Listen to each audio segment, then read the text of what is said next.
Godfrey Timothy, mbunge wa Kawe. Asante mwenyekiti kwa kunipatia nafasi. Mwenyekiti, jimbo la Kawe changamoto yetu kubwa ni miundombinu ya barabara.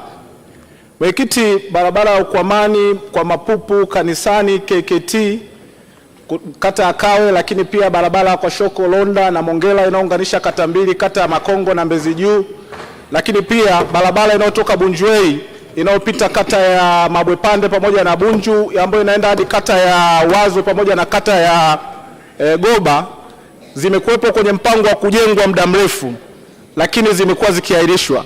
Wanakawe wanataka kujua, Mheshimiwa Mwenyekiti, je, ni lini barabara hizi zitajengwa? Majibu, Mheshimiwa Naibu Waziri.